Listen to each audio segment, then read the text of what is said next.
It's not very often that I name a YouTube Calm Afternoons in a wolf exhibit, but with the change in my schedule where I'm teaching during the day at the college, and I'm coming here later in the day, usually 4 or 5 o'clock, and trying to get some work done, spend a little more quality time with the wolves.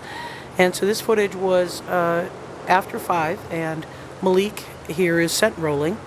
I had moved a part of a beaver that they hadn't consumed and left a little bit of scent there, and so he's scent rolling. What's interesting is he follows with some excitement.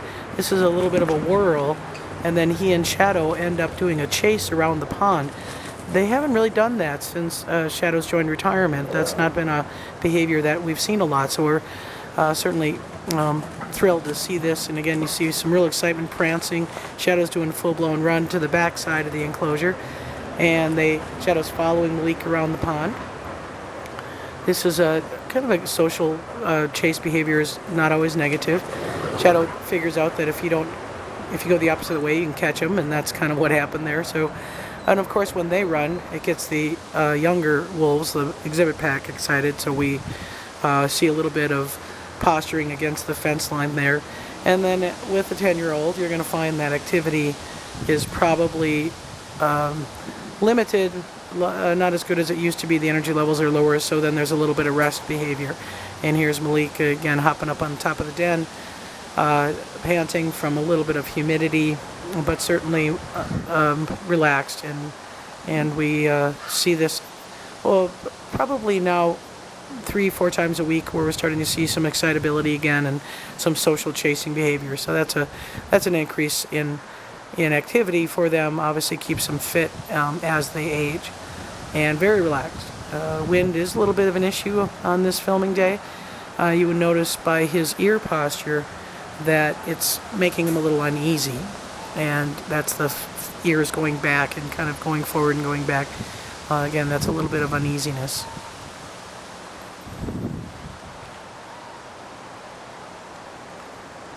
So we continue to monitor health conditions. Malik still hasn't been weighed. Malik has a little anxiety about the metal scale. He'll get the front 2 feet on and will not put his back feet on the scale. He'll do whatever he can to reach for the treats that we use to entice him on the scale. Shadow walks right on the scale without any problem. So fortunately for us, Shadow's the one that needs to be weighed. And here's Shadow making a switch, coming to the top, Malik going down. And as you see from previous YouTubes, they do sleep together a lot, but it is a good interaction. These two are very compatible with each other and certainly get along very well, and we have no issues whatsoever with, and really didn't from the day we brought Shadow in, of them not getting along. They are litter mates, and they do interact well. In the main pack, we're seeing a fairly calm afternoon. As I said, the pack is being filmed after 5, so the sun's going down, the shadows of the building are apparent in the front of the exhibit. Grizzers getting a little bit more intolerant of Denali's behavior.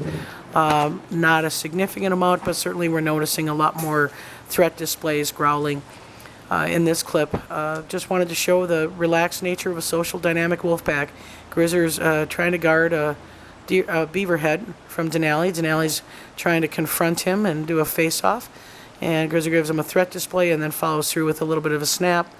Denali continues to wag his tail and does a 4-leg stab, and Grizzly ignores it and just takes the beaver head and goes about his business of eating the flesh off the rest of the beaver head. And you can see their winter coats are coming in. Certainly Grizzly, his coat is probably thicker than anybody else's right now. One thing that's interesting to note in possession, meaning that when there's a hide or there's a carcass or something like that, if a wolf has possession of it, other wolves, regardless of rank, will respect that possession and will kind of stay within about a foot distance around that possession. And here's actually Aiden's doing a raised leg urination, a little bit of a status. Doesn't scrape after it, so he's not quite as confident to broadcast his scent. Now what's interesting here is I thought Maya was going to do an overmark, which is a dominance behavior. Marking on top of where somebody else marks shows that you're making your mark more prevalent than theirs. And she doesn't do the overmark, so that's something interesting to note. Don't know why. She looked like she was going to and then decided against it. And these are very complex social animals who have a lot of forms of communication. Growlings, tail wagging, face licking, greeting, urination, marking. They all mean something to wolves, and it's our job to try to interpret that. Grizzly will now move the beaver head over to a little more comfortable resting spot in the shade, and he's going to proceed to lay down and chew on it for a while. And Maya and the rest of them are just going to do what we call social greetings, a little bit of parallel gating, a little bit of jaw sparring here between Aiden and Denali. Maya's blocking a little bit the camera. She is a little possessive of wolf care staff when they go in. Now the 2-year-olds, Denali and Aiden, do try to approach Grizzer. And again, you see that respect of that space around Grizzer's face. Grizzer's clearly possessing this, and Denali got a lip curl from Grizzer, and that was enough of a communication to back off. And again, hard to film sometimes when the wolves are right in the camera. You'll see, or you'll actually hear Aiden doing a little bit of whining. The Grizzer's content to just gnaw. You'll notice he turns the side of his head. That's important to get those molars, or the high pressure teeth with the most power, to be able to break open bone, get into flesh, get into marrow. He's actually got a beaver head, so he's not really getting into marrow. He's just breaking the skull, and not a lot of meat or marrow there. Again, we feed a large amount of food, a carcass that should have enough meat for everyone to satiate themselves, and then the benefit of carcass feeding is that they can obviously have these bones that they've cached, and multiple days later, this was Wednesday, the feeding was Saturday with 6 beaver. Wednesday they're still engaging in feeding behavior through digging up caches, eating bones, that kind of natural cycle that they would do if they were hunting in the wild.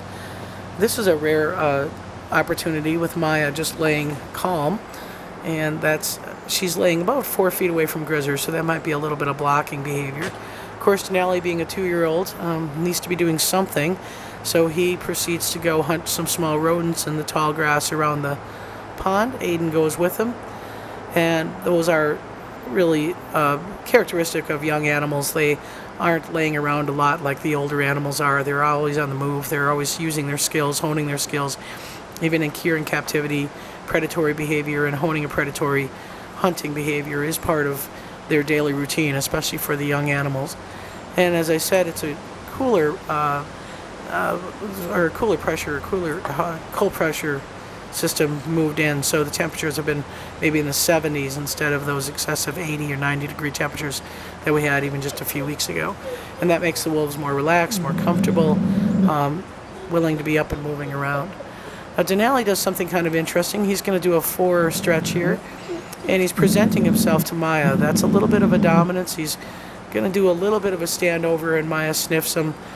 Again, Aiden showing much more subordinate body posture when he's approaching Maya.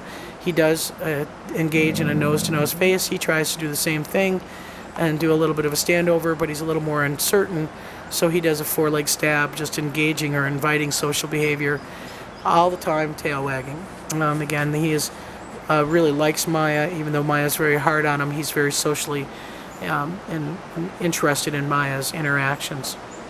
So just here you can see the body posture difference between Aiden on the left, who's an omega, and Denali, who's a more confident, dominant animal. Just look at where the tails are held when everybody's wagging. That's all social greetings, but Denali's ears are pricked forward more. Aiden's ears are back more. Maya's doing, again, a lot of posturing to intimidate him. It doesn't have to be physical contact to make a lower-ranking wolf feel intimidated. So I would say that Eden understands body language better than anybody in here. He does a little bit of a 4-leg stab and a little bit of a parallel gait. They're not too far, but he did rub shoulder to shoulder with Maya. And again, that's all social behavior. The whole time this is going on, Grizzer continues to eat his beaver head undisturbed because of that respect for those food possession laws, which is good for Grizzer.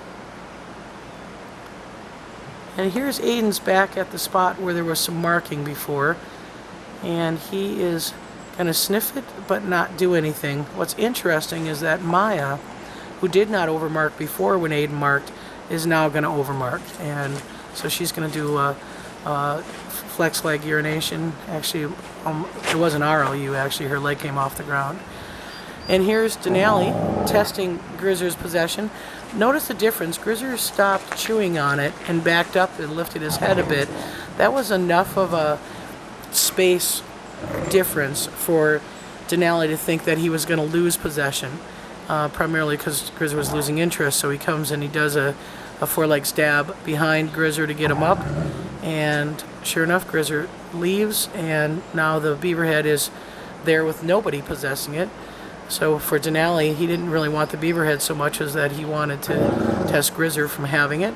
So he goes to the beaver head, not really interested in it. Grizzer just goes on to pick up another part of the beaver and continue interacting and chewing. Aiden sniffs the beaver head for a little bit and he's going to see if he wants it. So these kind of interactions are commonplace, and they go on pretty much anytime they're up and moving around. Investigatory behavior is probably the #1 behavior that wolves use. And here's Aiden back for another RLU and a scrape, back where Maya overmarked. And a fairly long scrape. Again, a little more confidence than the first time he did the RLU. And Maya's going to come over, and she is going to sniff, going to posture like she's going to mark, and she decides not to. So a lot of interesting behavior going on, and certainly something we enjoy watching. And just as a reminder, the Wolf Watch is occurring on the first Thursday of the month. We have one scheduled for September. If anyone's interested in helping interpret this behavior, we still do not have a definitive pack leader in this social group. We'd also like to remind you that we have a goal of 2,500 new members for our 25th anniversary. So if you're interested in becoming a member and supporting wolf education, as well as these ambassador wolves, check out our website and join today. Thanks for watching.